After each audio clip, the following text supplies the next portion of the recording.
Welcome back to Sunrise Daily. Yes, we're coming to you live from Port Harcourt, where the Energy Investment and Environment Forum will be holding. But today we start off with sports. You do remember that, yes, Nigeria exited that World Cup, and to talk about all of those reactions and drama, including that of the coach, Stephen Keshi, Joseph Yobo, comments from Vincent Anyama. Well, we're joined now by Hart, who is the sports editor, Weekly Star newspaper here in Port Harcourt. He's also the director of sports in the Harcourt Chamber of Commerce. One, and thank you for coming on today. Pleasure. You saw the match, didn't you? Very well. What were your impressions of the match?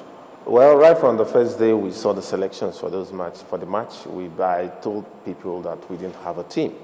For this yes. First game. The entire selections were the first, so far as we're concerned, because one, you went to a World Cup with players that are both peripheral in every respect.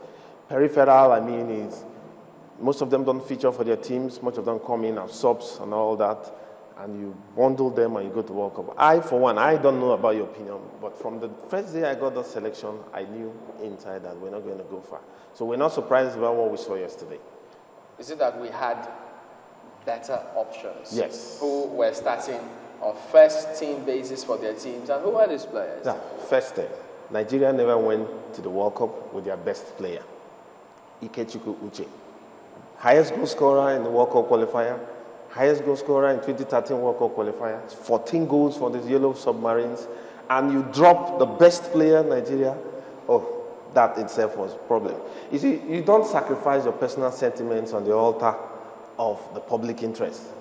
Whether you like it or not, whether you have anything personal, the public interest comes first. If Ikechukwu was the best player, for what reason? Why should you drop him? You know, these are the questions that come to mind. You might have an issue with him, but that doesn't mean you need to drop him. Okay, well, we'll come to all of those again, but let's look at the performance of the team and the field of play. Against France, people gave different analysis of the first half, the second half, even the comments, I mean, the officiating, as a matter of fact. What did you see on that match in terms of our performance? Okay, just like when we played Argentina, we showed so much respect to Argentina, if you look at the match. That is what actually happened when we met France. France showed a lot of respect to the Nigeria team in the first half. They were playing, virtually we are all playing in their half. We refused to take advantage of that. That was the first problem. Why? Because we had no attack. MNK was an attacker and he was played in 7. You know, there was no tactical depth. You know, when you say local coaches, fine. We need technical depth to support. You know, it's not just about local coaches. We need some kind of technical depth to support the team. And that was actually lacking in the Nigeria team. We did all the playing in the first half. We were virtually playing them half field.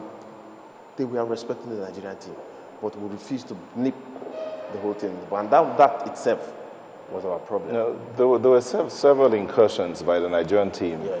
And there are those who feel that the goal Emenike scored that was disallowed. There are many people that thought that it shouldn't have been disallowed. Yes. Besides that, there were other infractions that incursions Nigeria made and that were not being fruitful. You think it's basically because there was no technical depth? Yes, that goal that was allowed by the referee is discretionary. It's 50-50. It could be allowed, could be disallowed. Do you understand me? Now, the referee felt it was nice for him to say, look, take it off. And when we watch a replay of that match, just by the whiskers, MNK was outside. So it's his discretion. He could say, allow it or no. So that was the issue. And a lot of things also came to play. Things like the bonus round. Did that affect us in any way? Of course. Remember the player said, we have put this behind us, and now we're going to play this game. It's better said. It's better said. You see, issue of bonus round has become a recurring decimal in the Nigerian football scene. Every day, it keeps on coming. I mean, why not nip this in the bud? Why must this cropping up?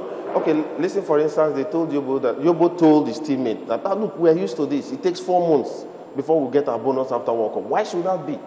No, let's ask ourselves, why should it take 4 months for players to get their bonus after World Cup? I mean, these are things NFF need to straighten up. These are things we need to bring out modalities to solve the problems. It is not normal that players should go to World Cup and after World Cup you wait for 4 months before you get the bonuses.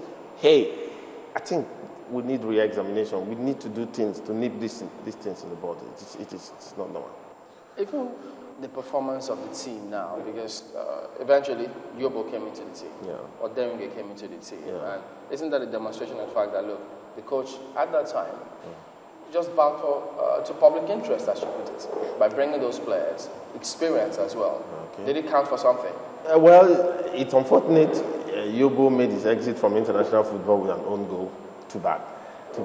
I, for one, I wouldn't want Yobo to go. Something happened to Keshi in 1994, USA 1994. He was virtually gone as a footballer. But they did something. Let's give this man, he has served this country very well. Let's take him to the World Cup. Not that he was good. I think he was trying to replicate that on the issue of Yobo. For me, Yobo was not that good to go to the World Cup. But he tried his best, not taking anything away from him.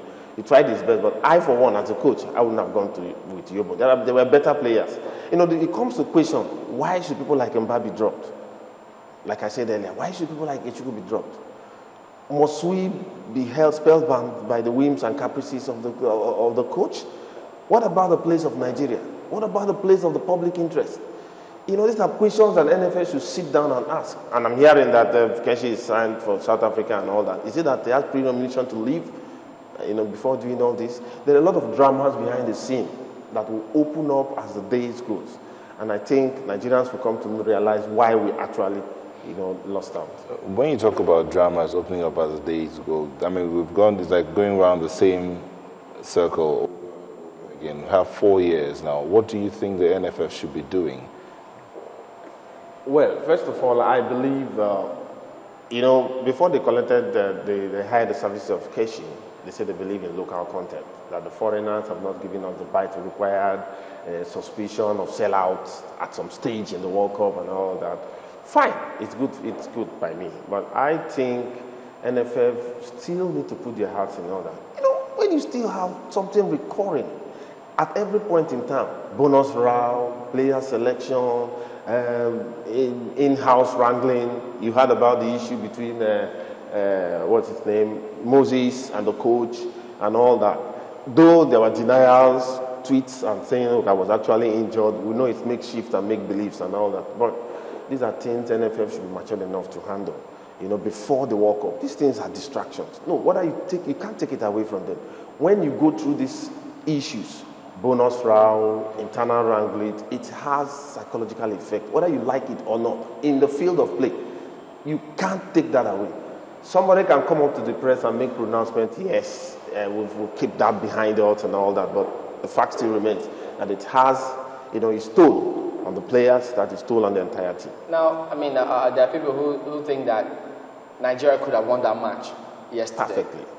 Because of what the showing they saw, especially those who caught the first half, even the second, as a matter of fact. But two things come to play here. The tactical discipline, either from the coach and the players to stick to it, and then the quality of the players to take their chances. I know people say you need a little bit of luck in football, but from what you saw, if we had taken our chances, would we have been talking about our tactical discipline or how we were hard done by, perhaps by officiating? Yeah, if you look at the way the players played out their hearts, they were not, well, they played for Nigeria, but most of them were playing for themselves.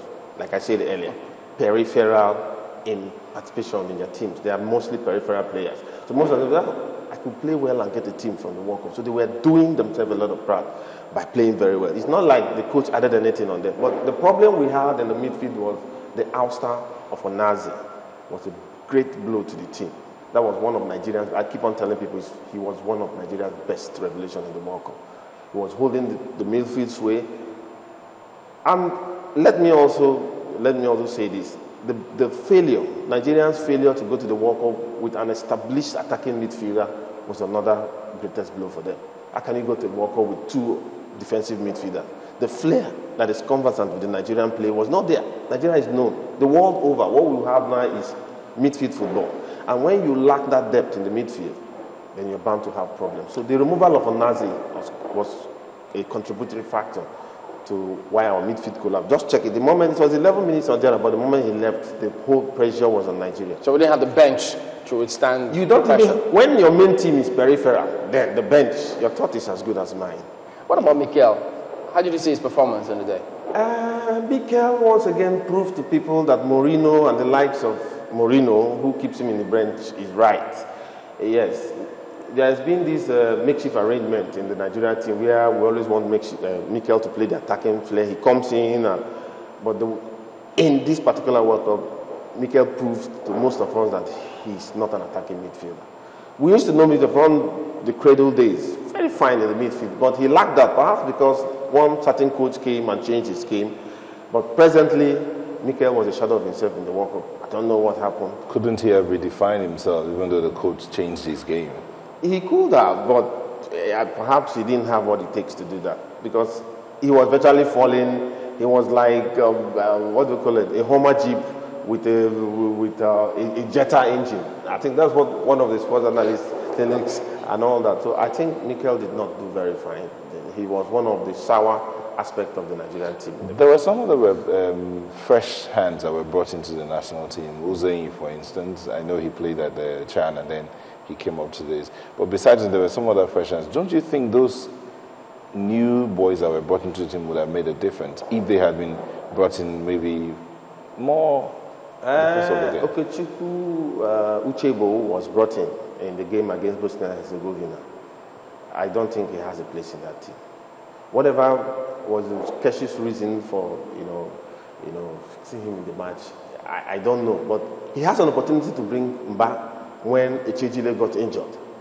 He still went for Uzeyi. So you come to understand that there's some kind of burning sentiment, the kind of issue that you and me cannot settle. So you keep asking yourself, why? What has Mba done? This is a man you took to the World, to the Nations Cup. He did us proud. 2 Sundays, he scored 2 fantastic goals. And you go into the World Cup and you're dropping one of Nigeria's best midfielders at the moment. I'm not saying overall, but at the moment, he was Nigeria's best midfielder. So we virtually didn't go to the World Cup with an attacking midfielder. What's his name? Mba was there. Ide Brown was there. And the other guy, Nosa Igebo, plays for Real Betis. These are all attackers. At least you have chosen one of them. I thought people said Ide wasn't just cutting it. And so he had to just relax. No, what we're saying, Ide wasn't cutting it. Mba wasn't cutting it. Nosa Igebo was not a reason for you to go to the World Cup without an established attacking midfielder. No, don't get me wrong. Ide wasn't cutting it. We still have options. Like, what were the options? Mba was an option. Glaring option. I've watched Mba for Bastia. Fine. Bastia went on relegation. But Mba has always been spectacular for Bastia. If you are choosing it, if you are not coming for the day, you can come with Nosa. These are natural attacking midfielders that can, Are we forgetting that we've had former world champions who crashed out of this competition before Nigeria? Yes. And yet you're saying we didn't just turn up, we didn't bring our A game. No, how do we reconcile? No, Spain. Spain was the focal point for every team that came to the World. No, you had Spain, you had England, you had England. Right from the first selection, England. What Brian Hodgson went to do in the World Cup was to experience with young lads, and it didn't work. You went to the World Cup, you dropped veterans, John Terry, you dropped key guys.